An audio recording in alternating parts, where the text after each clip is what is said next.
I can make you over. Make you into the kind of man you've always daydreamed about.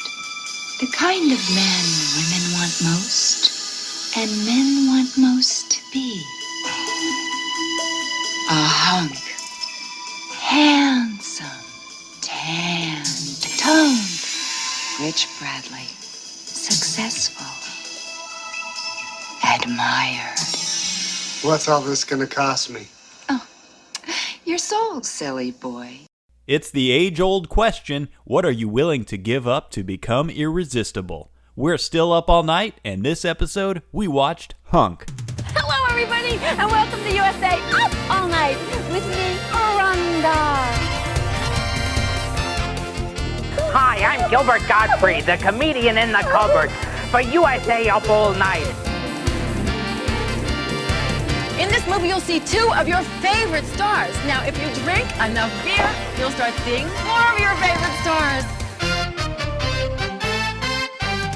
Stay with me on USA Up All Night.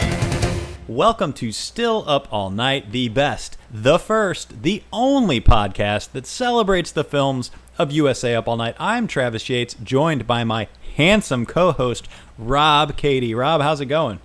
Oh, it's going great after that compliment. Just made my day. Well, we've got a devilish good movie this episode. It's a film that poses the age-old question of what would you sell your soul to the devil for? And we're talking about 1987's Hunk, a unique twist on the body switch movie because it is technically a body switch, but the soul remains the same. Rob, initial thoughts on Hunk? I had a couple instances during watching where I have a recollection of having seen some of this. I don't think I ever watched it start to end, but do remember a few scenes. I did, like it, I guess. I didn't love it. Certainly more entertaining than some we've watched. But, I guess it falls into the generally bad, but not so bad it's good, but really not that bad. So a teaser, stay tuned to find out if Rob will suggest if this is worth staying up all night for. But when we first selected this movie, Rob, the only thing I could think of was Dr. Steve Brule when he calls people a bunch of hunks. Yes. I tell you what, I did some digging, and I couldn't find a soundbite of him doing it without, I think it would have taken way longer than I was willing to commit. Yeah, there's not a whole lot out there on YouTube, unfortunately. I did the same thing, sadly. Well, believe it or not, Rob, this film has ties to the golden age of Hollywood. Ooh. So Hunk was distributed by Crown International Pictures, a production and distribution company that dates back to 1959, when it began distributing and soon after producing low-budget B movies. Crown was founded by Newton Jacobs, who was a studio head at RKO Pictures until 1947. And RKO, of course, is one of the big five studios from the golden age of Hollywood, and it produced one of two of the most iconic films in cinema history with King Kong and Citizen Kane.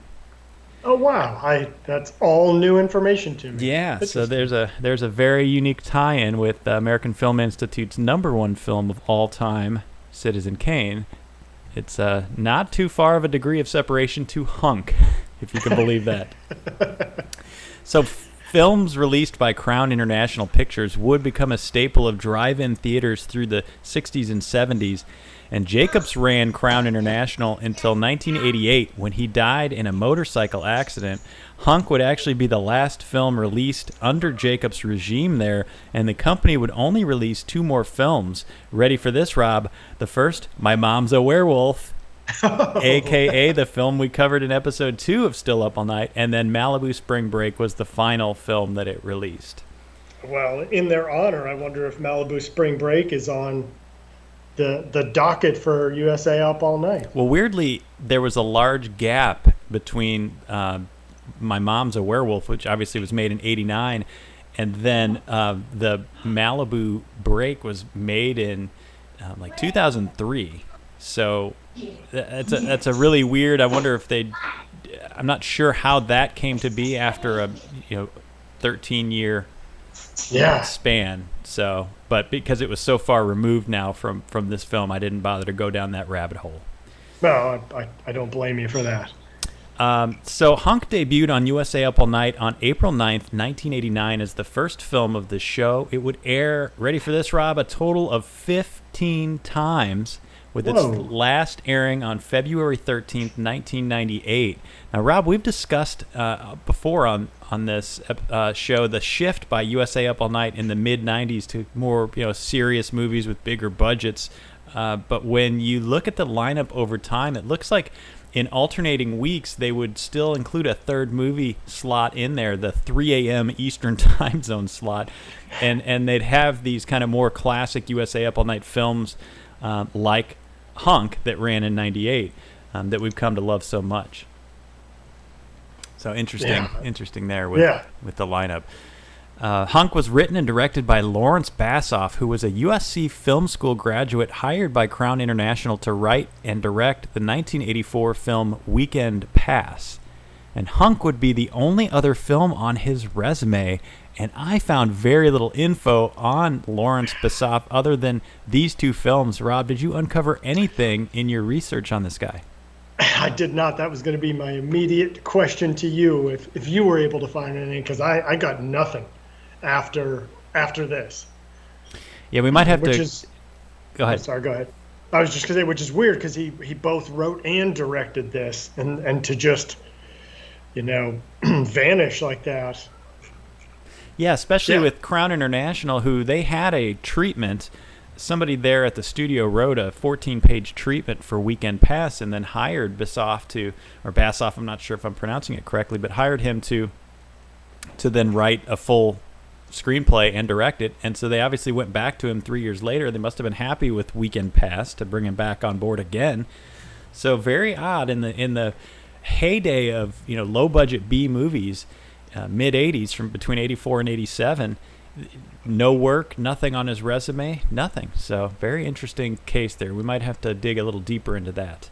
Yeah, and I wouldn't think based on viewing this that would warrant, like there's clearly we've watched a few movies when the director vanishes not too long after, and it's very much understandable, and I definitely wouldn't put this movie in that category. Yeah, absolutely, I agree. So Hunk was released on March 6th, 1987. It earned $1.1 million its opening weekend, and it grossed $1.7 million worldwide. I couldn't find a budget for the film, but I can't imagine that it topped the gross. So probably a minimal earning for Crown International here. I thought the film looked really good, so there had to be a decent budget. What'd you think? Did you find anything on the budget? Just basically the same numbers you found. I couldn't find, despite some pretty reasonable searching, anything on what it cost to make. And yeah, it's hard to tell judging because, certainly a few of the people in the cast had some reasonable credits under their belt, but still, just from the look of the film, there's no reason why this wouldn't have made a profit. None of the special effects or scenes were really outlandish. It generally took place in one area the whole time, so they certainly saved on that. But yeah, unable to find a base cost for the film. Well, let's dig into the cast, Rob. You mentioned some recognizable faces, if not names, at least. The star, John Allen Nelson, he stars as Hunk Golden, which may be one of the best names that we've had on USA Up All Night. It's like when someone is asked, take the street you grew up on and your dog's first name, and that's your porn star name, and you come up with something like that. Absolutely, that Hunk Golden is just so funny, and apropos that he's named that because he is, as Steve Brule would say, quite the hunk. Nelson's career reads like a true Renaissance man. He got his acting break on the soap opera Santa Barbara, playing Warren Lockridge. That's such a soap opera name as well. Well, akin to the names of the yuppies in this movie. Yes. You know, the Yeah. the Skeet Meckelberger and God, what was the other guy's name? Coaster Royce. Yeah, That's great. Hunk would be Nelson's first feature film, and then after Hunk, he would co-star in Killer Clowns from Outer Space. an all-time classic Yes, if you haven't yes. seen it. From there, he went on to the role that I know him from, John D. Court, in the early seasons of Baywatch. That's right. Yeah. Now you're playing. I'm not ashamed to admit I was a Baywatcher. And Rob Nelson also tried his hand at screenwriting. He co-wrote a couple martial arts films, Best of the Best 2 and American Yakuza. And then he went on to co-write and co-star in what had to be a straight-to-Skinamax movie with Criminal Passion. It's described as an erotic thriller, and it co-starred Joan Severance. So I assume, of course, it is. that was a straight to a 10 o'clock time slot on Saturday night Cinemax. And then finally, he's Walt Heller on the TV series 24. So he's been in a ton of other shows and TV movies as well, but those are the highlights. So, whoa! I wouldn't say highlights. You got to give a shout out to Deathstalker too. Okay, sorry. Yeah, that's one of his. That I think is where I probably most recognize it from. It's actually meaning 2 is in TOO, but it was the third Deathstalker movie, the Clever. Warriors from Hell. I think that might have been my sort of knowing introduction to him. Okay.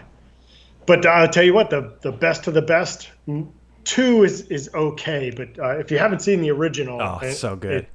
Yeah, so good. Yeah, Eric Roberts just screaming, "Pop it, pop it, pop it!" I think, in fact, I think we've referenced that scene before on this podcast. Maybe it should be referenced every show for all I care. Okay, so Steve Levitt plays the nerdy character Bradley Brinkman, a.k.a. the person inside of Hunk Golden, which we'll get into all that here in a little bit when we break down the film. Levitt has a familiar face, Rob, but I think it's because he reminds me of Andy Dick. Yeah, I went and I looked and, saw his other credits, and I can't say I remember him from anything really, although none of the credits were really movies that kind of, or shows that jump out at me. Yeah, I feel the same way. He had a pretty steady resume through the 80s with roles in movies like Private School and Last Resort, and the TV movie The Incredible Hulk Returns, which would have been on my radar, so that might be why he's familiar. Yeah, and he played Donald Blake in that, so it feels like I should remember him, but I don't. Yeah, he also had some one-offs in TV shows like Hardcastle and McCormick and 227. But the last credit to his name was in 1991 with the TV movie Danger Team. So Levitt just kind of fell off the scene after the 80s, which, he seemed like such a classic 80s kind of actor. His whole look just fits, and I could easily see him, in any of the movies we've covered. And I thought, he's a decent actor. Mm-hmm.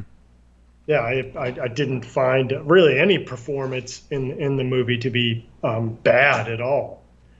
Yeah, they all very much filled the role that they were meant to play in this.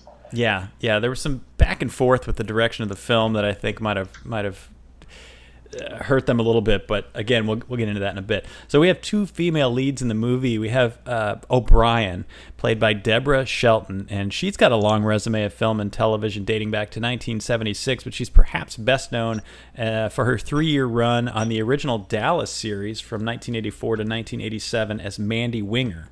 So a good get for the movie here too, to grab somebody right off the series of Dallas, which in '87 was still at a pretty popular place. Well, yeah, the same to be said of John Allen Nelson, being on a soap opera, and they seem like good gets and potentially draws for the right audience. And then finally, Rebecca Bush plays Sunny, the therapist, and she looks awful familiar, but she's mostly had one-offs on a host of TV shows, including Full House, Frasier, and Empty Nest. Her last role was playing Florence Henderson in the movie based on Barry Williams' book, Growing Up Brady. Williams, of course, played Greg Brady on The Brady Bunch. So, like most of our Up All Night films, Rob, a host of TV actors here perhaps looking for a breakout role in feature films. Yes. Yeah, and she looked familiar to me when she was, the doctor, but when the movie ended, and I believe I'm correct in saying she was the princess. They kept the same actress, right? They didn't. Right. They didn't credit her as that, but yes, it was her. Yeah. Okay, I thought so too, because she didn't look. They oddly enough one of those situations where they changed her hair up and took off the glasses, and I was actually like, wait, is that the same person or not? Right.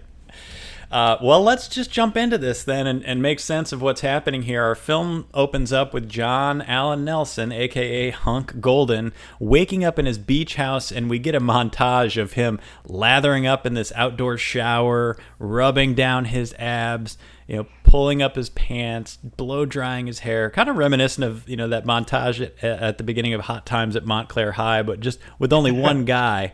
But also set to a completely awesome on-the-nose theme song. Oh, this is Real Man. Yeah, with a fake Aretha Franklin. Mendy Lee sings "Get My Hands on a Real Man," and it was great. I mean, yeah, Hunk jumps into his cherry red Maserati, and now it's a driving sequence, and a hilarious one as ladies everyone are just stopping to watch him drive by. Two girls run into each other crossing the street. One lady stops while walking with her husband or boyfriend, and the guy has to come grab her and to pull her away.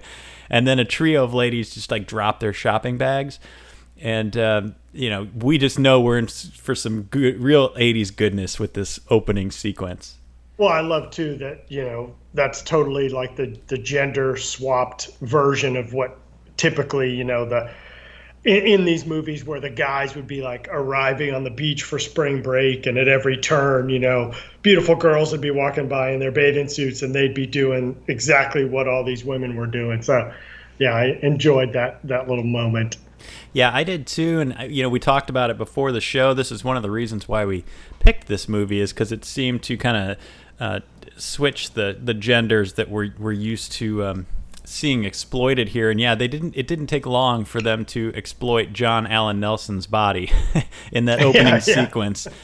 We got to see up close and personal there with quite the hunk. So but hey, man, full credit to him. He's definitely a good looking dude. He looked amazing. Absolutely.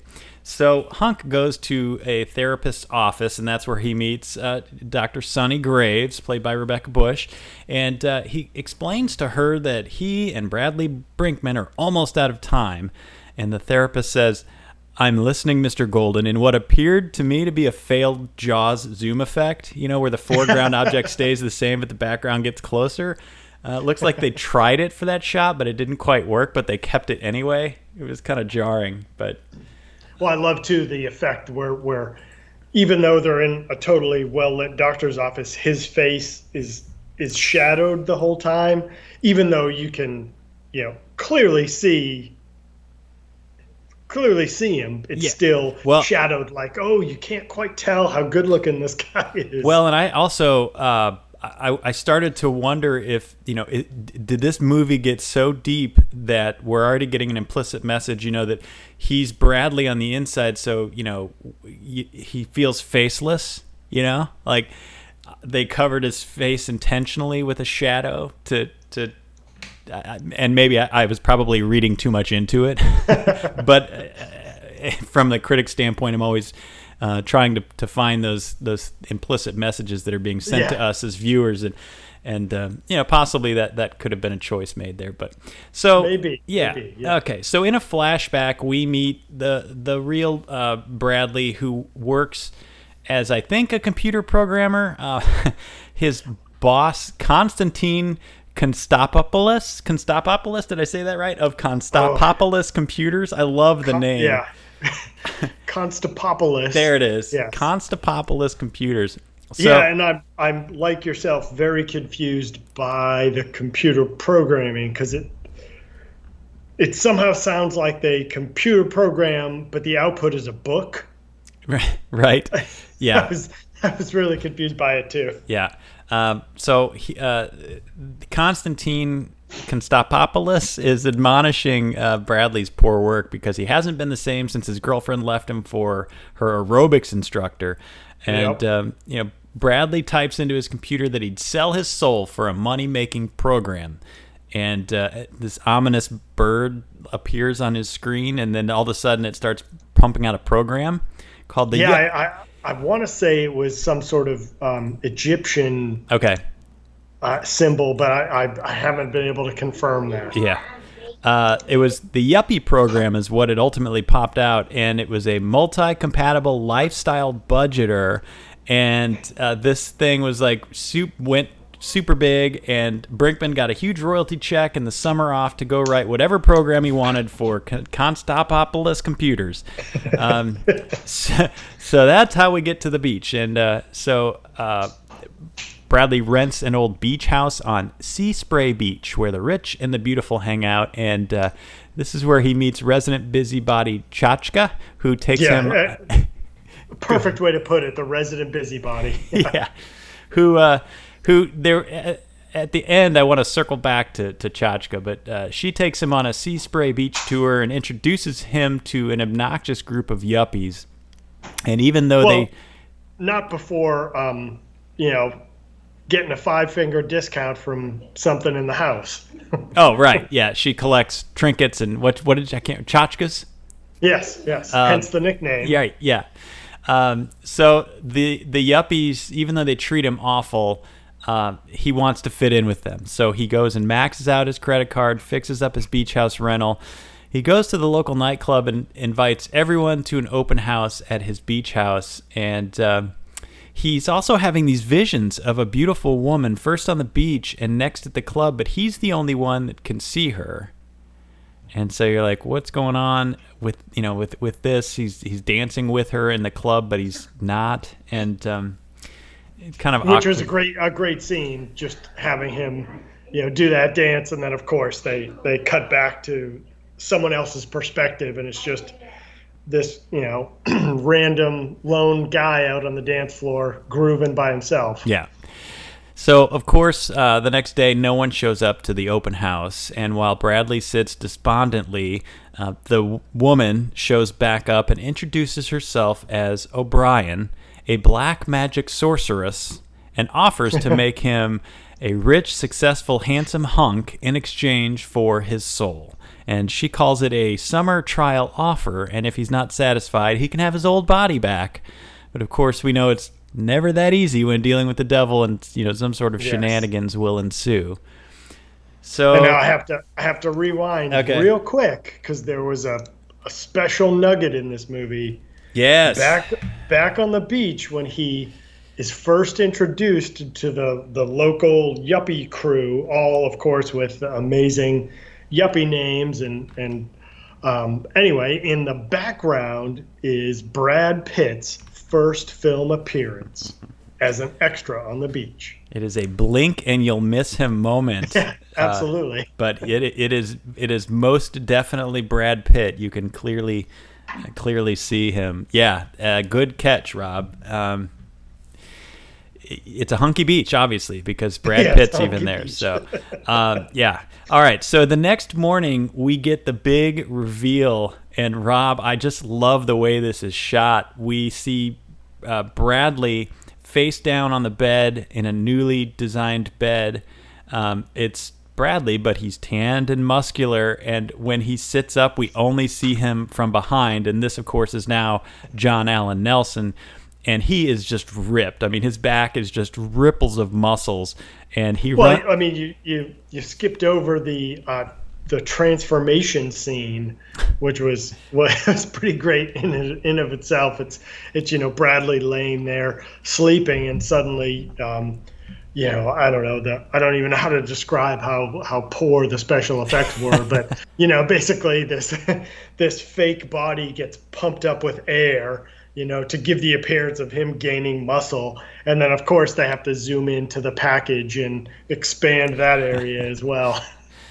Yeah. I did get a kick out of it, though. I don't It did know make if me we'd laugh. say special effects, maybe just effects. There wasn't a whole lot of Effects, special about that. So yeah, he now runs outside, and as he turns to the camera, but he has his hands over his face, and then he slowly turns around, and we get the close up of Nelson's chiseled face as he explains, "O'Brien did it." So, what'd you think of this whole sequence of the reveal of Hunk Golden?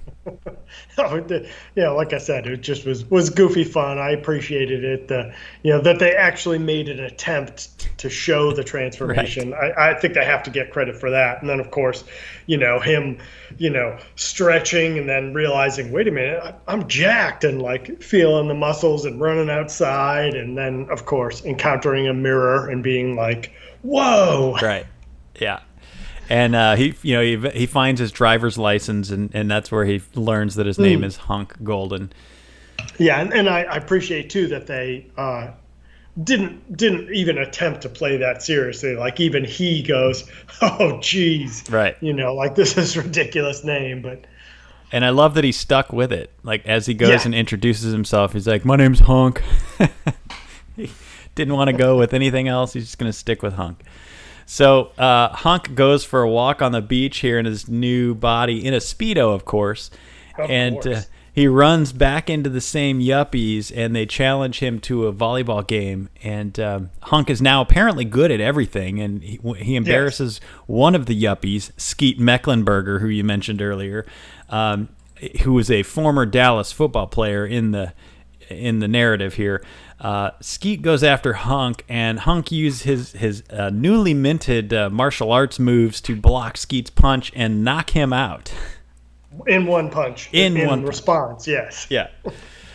Oh, and we've got to frame it with Skeet was he a former NFL player? Yeah, Dallas football player. Meant to not be a slouch, right? To show the prowess displayed by Hunk here. Yeah. So later that night, Hunk throws a party, and of course now everybody shows up, and Skeet's girlfriend acts like she's angry and drags Hunk into his bedroom, only to throw him down on the bed and thank him for, putting Skeet in his place. And then we have to talk about this vibrating bed. There's a big box that controls Hunk's bed with labels like "Get Crazy," "Vibrato," "Spin," and my favorite, Jiggle-O. Get it, Gigolo? What'd you make of the vibrating bed here as Hunk gets his first lady?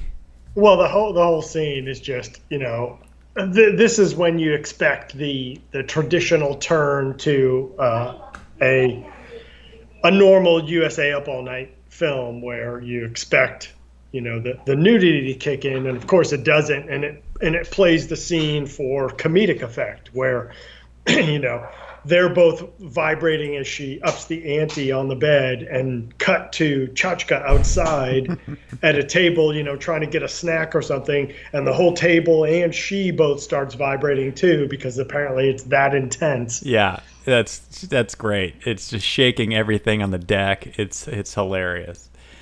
So we get a montage of Hunk living his best life as a bachelor with women that just throw themselves at him. Oh, hold on. You got to go back to that same evening when O'Brien shows up and gives the rundown of Hunk's new, I guess, abilities and prowess as Hunk. Do you remember this? No.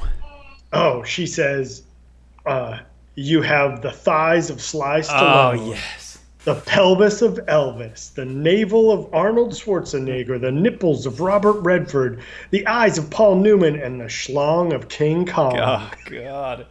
That's right. It was what you call it, body reformation training or something like that. Yeah. And then, of course, he'll never get fat. He can outdrink 12 men. He's a master of every martial art. Basically, he's become a superhero. Mm-hmm. In every possible way that any sort of red-blooded, man would want to be. Yes. So then right after that, now that we see that Hunk is, is this superhero. That's when we get the montage of him doing, taking advantage of all of that. Yes. But then we finally meet the devil, named Dr. D and dressed like Attila the Hun the first time we meet him. And he goes on a long diatribe about he's traveling through time to keep evil going, and there's been a shortage of evil since the Crusades, which I thought was a funny line. And he needs Hunk to help him assist some of the baddest people in history, and he'll be back on Labor Day to seal the deal. Yeah. What was that quote where, like, because he comes from the past and he's like, in order for history to repeat itself, I have to, keep evil going along all timelines, or something to that effect. After the silliness of the vibrating bed and the scene introducing all of his skills, it looked like this was going to go the route of a normal, silly Up All Night movie. So this scene really just seemed terribly out of place to me. And eternity in hell's bad enough. Did we need to up the stakes here for poor Hunk? What did you make of the introduction here of the devil and kind of where they started taking this? Well, yeah, definitely goofier than like an elevated level of goofiness relative to everything even the bed scene. It sort of takes it, to another level of kind of just goofy. I don't know how else to describe it, and it'll become a theme. Like every time he shows up, he's in a more and more ridiculous outfit. So good. And yeah. So remember, all of this is a flashback because Hunk had been talking to Sonny, the therapist, in the beginning of the movie, and so at the midpoint of the film, we kind of catch up to real time where Sonny wants to see Hunk in his sea spray habitat because she doesn't believe his story of the devil and Bradley Brinkman. So it feels like we start to kind of go off the rails here when Hunk and Sonny are on a boardwalk where a fake Robin Leach, Garrison Gaylord, is shooting his TV show Filthy Rich. And Gaylord's drinking on the job, and he gets in his Jeep, and it gets stuck in reverse, and it starts careening down the boardwalk, knocking people off, heading right towards Hunk and Sonny. And Hunk's able to stop the Jeep dead in its tracks. Effortlessly. Right. Yeah. Which then now finally makes Hunk an official superhero. Yes.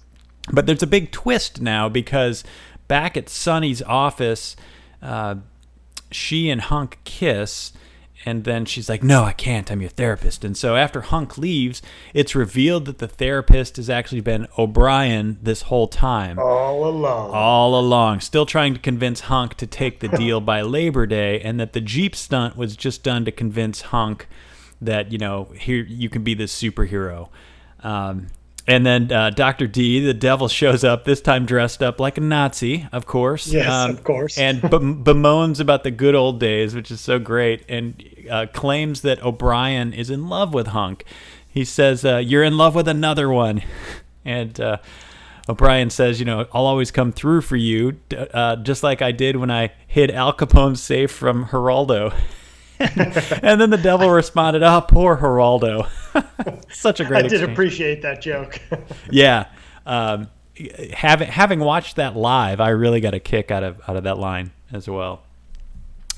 What'd you think of the twist here of O'Brien being Sonny the therapist? So, I mean, I was blown away. Let's be honest.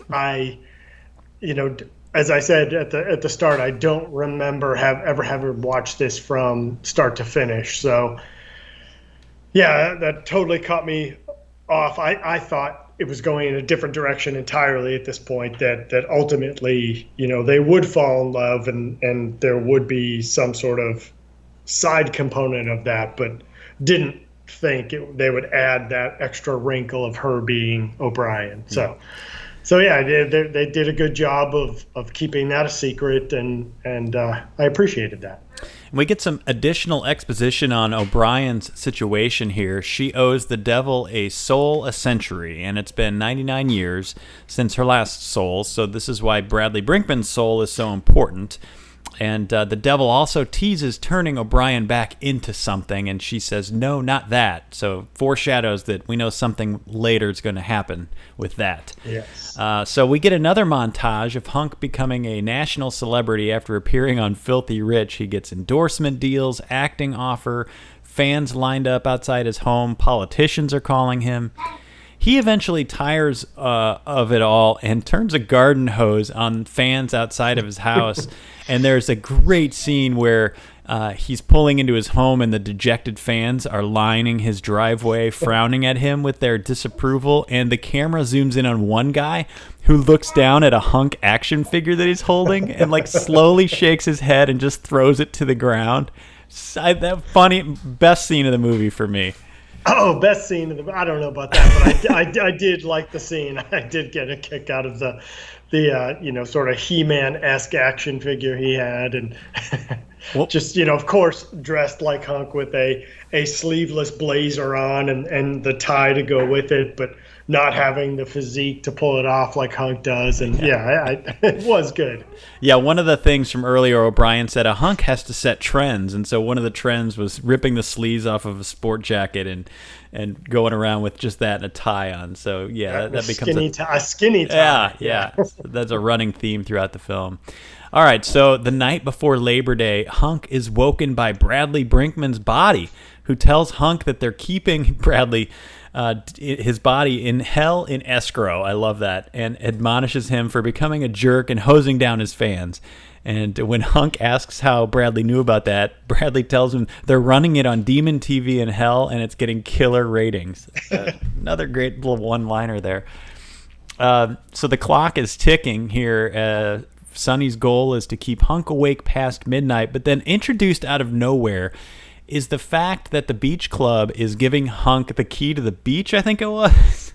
Right? Yeah, I think they had said key to the city, but up to this point it was the city is essentially this stretch of beach. Yeah. With the one bar / nightclub. Yeah, in ridiculous over the top ceremony that for some reason is also happening near midnight. Yeah.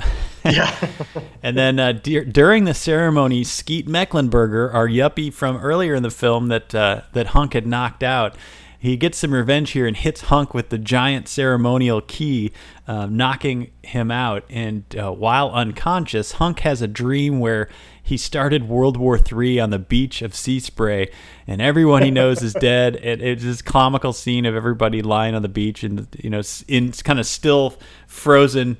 One gal still like checking out herself in her compact mirror, and the final act is for him to kill his old body. And there's poor Bradley Brinkman, strung up next to the pier, and Hunk begins firing the machine gun at him when he comes to at the beach club, and he's finally decided he's gonna go back to being Bradley Brinkman.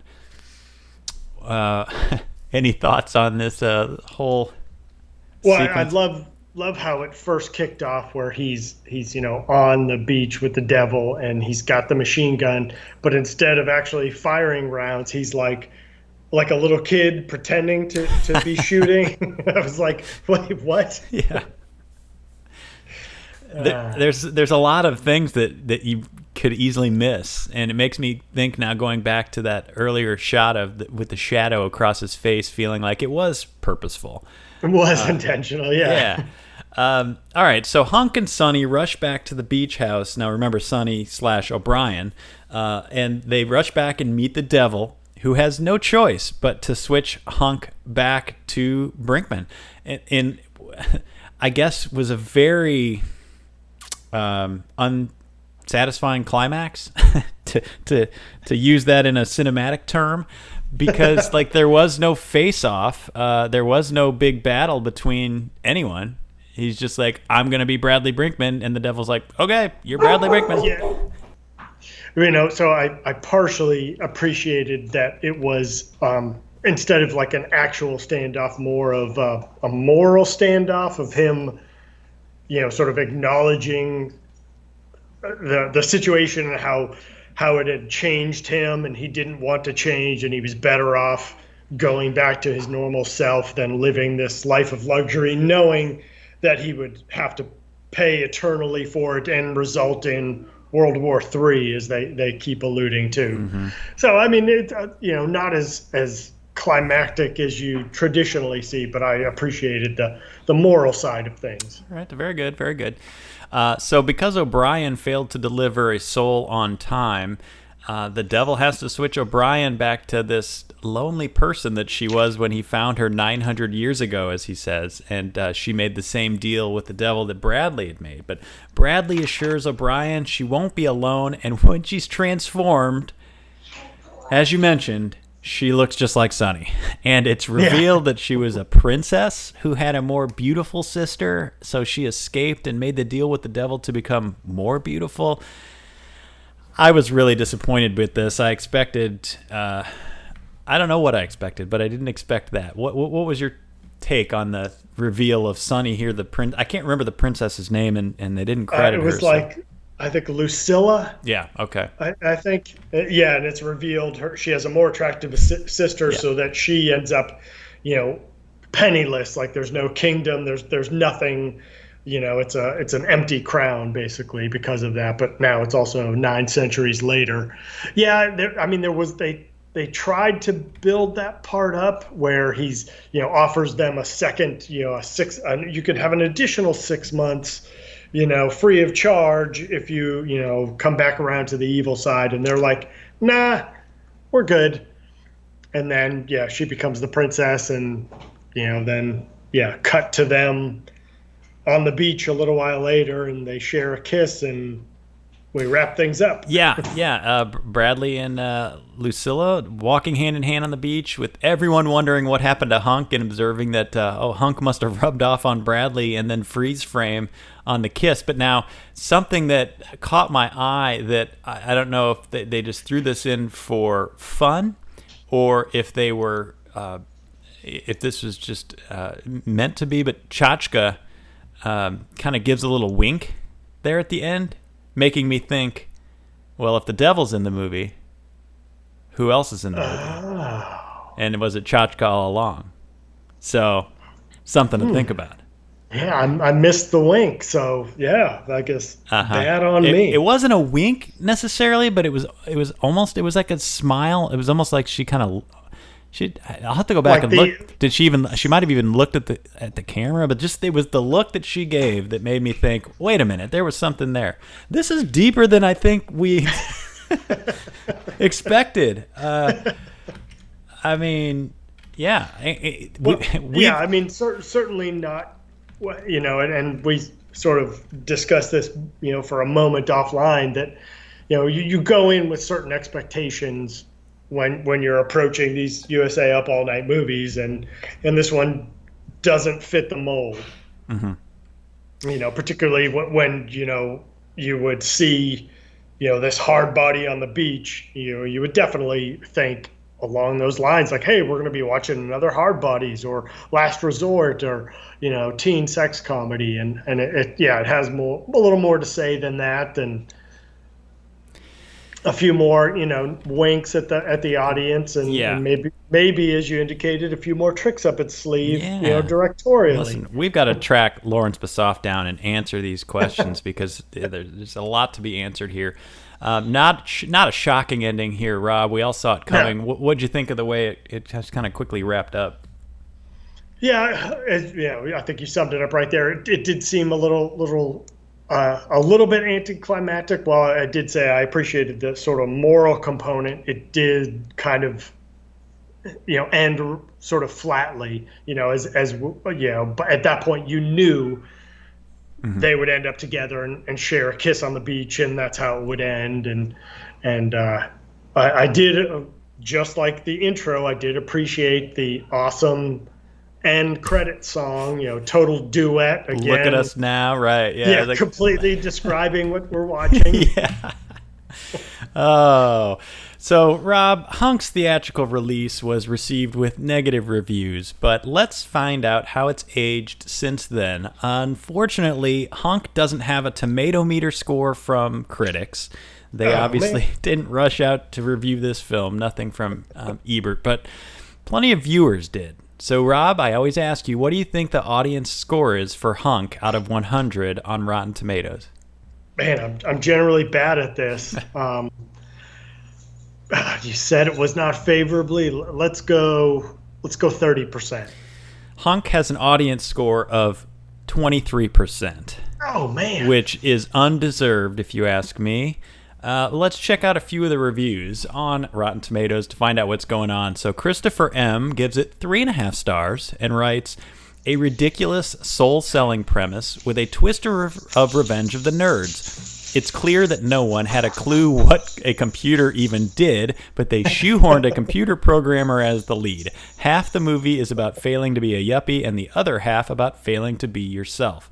If you love 80s camp, you'll definitely get a couple laughs out of this. So an excellent review by Christopher M. As always, we can find somebody to do in one paragraph what takes us an hour to do on this podcast. Yeah, I was going to say, well, he's not wrong. Yeah.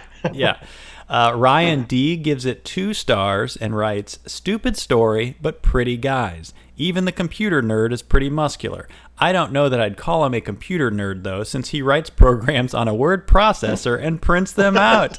So I agree, Ryan D., and so does Rob, as you pointed that out earlier.